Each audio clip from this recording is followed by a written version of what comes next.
Hello friends, मैं doctor सीमा अग्रवाल, सहायक प्राध्यापक राजनीति विज्ञान। आज की इस वीडियो में हम बात करेंगे राष्ट्रसंघ की भूमिका के विषय में। विश्व में शांति स्थापित करने में राष्ट्रसंघ किस हद तक सफल रहा, इसका अध्ययन हम इस वीडियो में करेंगे। इसके पहले के वीडियो में हमने राष्ट्रसंघ की स्थापना, उसके उद्देश्य और उसकी संरचना पर चर्चा की थी। चूँकि राष्ट्रसंघ स्थापित ही इसलिए किया गया था कि भविष्य में कोई युद्ध ना हो और अंतर्राष्ट्रीय स्तर पर जो भी विवाद हो उसका समाधान शांतिपूर्ण तरीके से किया जा सके। तो इस कार्य में राष्ट्रसंघ कितना सफल रहा, हम इस पर बात करेंगे। अपने 20 वर्ष के जीवन काल में राष्ट्रसंघ के सामने लगभग 40 विवाद आए और इन विवादों को 2 श्रेणियों में बांटा जा सकता है। एक छोटे राज्यों से संबंधित विवाद और दूसरे बड़े राज्यों से संबंधित विवाद। तो जो छोटे राज्यों से संबंधित विवाद थे उसको हल करने में राष्ट्रसंघ काफ़ी सफल रहा, लेकिन बड़े राज्यों से संबंधित जो विवाद थे उसको सुलझाने में राष्ट्रसंघ को सफलता नहीं मिली। बड़े राज्यों से संबंधित जितने भी विवाद थे उसमें या तो राष्ट्रसंघ निर्णय नहीं ले सका या उसके द्वारा जो भी निर्णय लिए गए उसको वो लागू नहीं करा पाया। तो आज हम बात करेंगे उन विवादों की जिसको सुलझाने में ये सफल रहा। तो सबसे पहला मुद्दा था आलैंड का। राष्ट्रसंघ के समक्ष सबसे पहला विवाद आया था आलैंड विवाद। आलैंड लगभग 300 देशों का समूह था और ये स्वीडन और फिनलैंड के बीच स्थित है। शुरू में यहाँ पर स्वीडन का अधिकार था, लेकिन नेपोलियन युद्धों के समय में ये फिनलैंड के साथ रूसी साम्राज्य के अंतर्गत चला गया। जब रूस में क्रांति हुई तब तक आलैंड में रूस का शासन बना हुआ था। बाद में 1917 में फिनलैंड स्वतंत्र हो गया और आलैंड जो है फिनलैंड के साथ रह गया। लेकिन आलैंड के जो निवासी थे वो स्वीडिश थे, इसलिए वो स्वायत्त शासन की मांग करने लगे और साथ ही साथ स्वीडन के साथ मिलने की मांग करने लगे। अब चूँकि आलैंड के क्षेत्र से स्वीडिश पृथक होने की मांग कर रहा था, इसलिए फिनलैंड ने उनके इस आंदोलन को कुचलना शुरू किया। दूसरी ओर स्वीडन में फिनलैंड के इस दमन का विरोध शुरू हो गया और उसने युद्ध की तैयारी कर दी। चूँकि उस समय फिनलैंड राष्ट्रसंघ का सदस्य नहीं था, इसलिए ब्रिटेन ने इस मुद्दे की ओर राष्ट्रसंघ का ध्यान आकृष्ट किया। राष्ट्रसंघ की काउंसिल ने 24 जून 1921 को इस मुद्दे पर निर्णय दिया। उसने कहा कि आलैंड द्वीप समूह पर फिनलैंड की प्रभुसत्ता बनी रहेगी। आलैंड वासियों को स्वायत्तता दी जाएगी, साथ ही साथ उनको राजनीतिक अधिकारों की गारंटी भी दी जाए। आलैंड वासियों को निजी संपत्ति रखने, स्वीडिश भाषा का प्रयोग करने का अधिकार भी राष्ट्रसंघ के द्वारा दिया गया और इस प्रकार ये पहला विवाद बहुत ही अच्छे तरीके से राष्ट्रसंघ के द्वारा सुलझा लिया गया। दूसरा था अल्बानिया सीमा विवाद। अल्बानिया यूगोस्लाविया और यूनान के पश्चिम में स्थित है।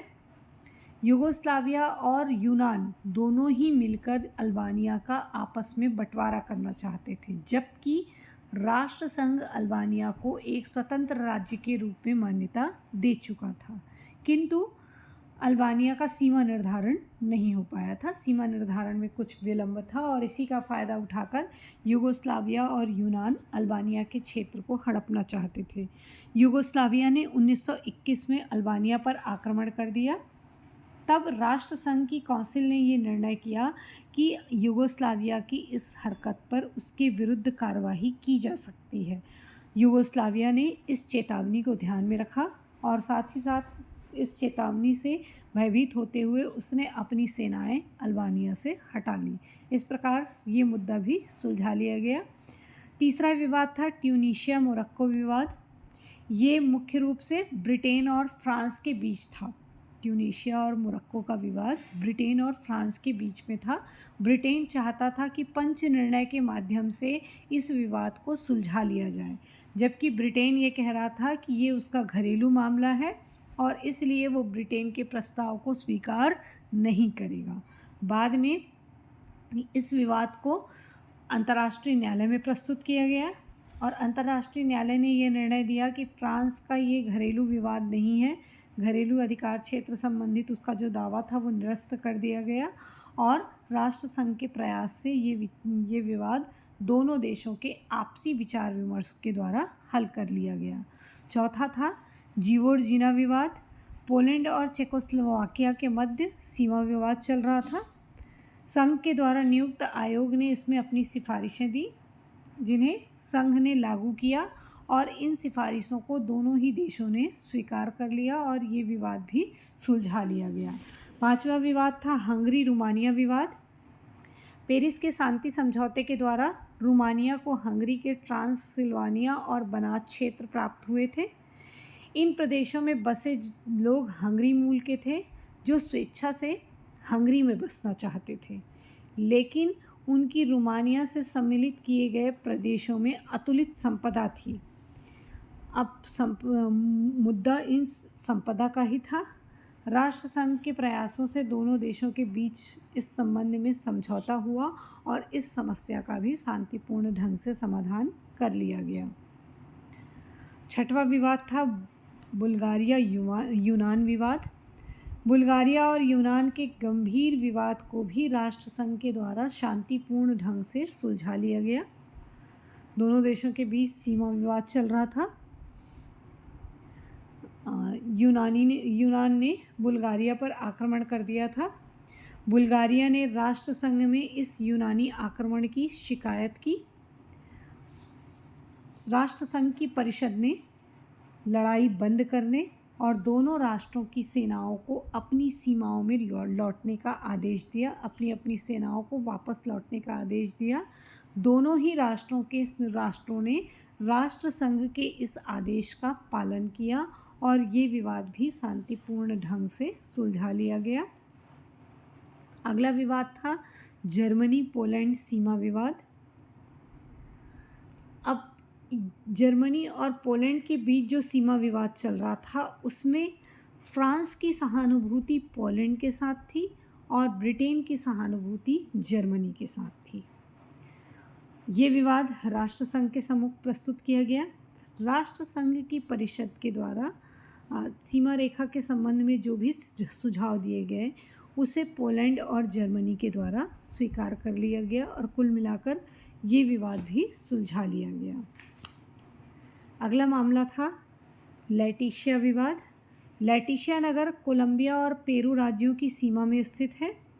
इस नगर पर दोनों ही देश अपना अपना दावा प्रस्तुत कर रहे थे। 1922 की संधि के द्वारा पेरिस ने इसे कोलंबिया को सौंप दिया, लेकिन 1933 में पेरू की सेनाओं ने पुनः इस पर अपना अधिकार कर लिया। कोलंबिया ने राष्ट्रसंघ के समक्ष इस संबंध में शिकायत की। संघ के हस्तक्षेप से पेरू ने 1933 में इसे पुनः कोलंबिया को वापस कर दिया। इस प्रकार ये विवाद भी राष्ट्रसंघ के द्वारा सुलझा लिया गया। लेकिन कुछ विवाद ऐसे थे जो राष्ट्रसंघ के द्वारा सुलझाए नहीं जा सके, जैसे कोरफू टापू का विवाद था, मंचूरिया का विवाद था। इसके अलावा चीन और जापान के बीच जो विवाद था, वो भी सुलझाने में राष्ट्रसंघ असफल रहा था और राष्ट्रसंघ की इसी असफलता के कारण ही द्वितीय विश्व युद्ध को नहीं रोका जा सका। धन्यवाद।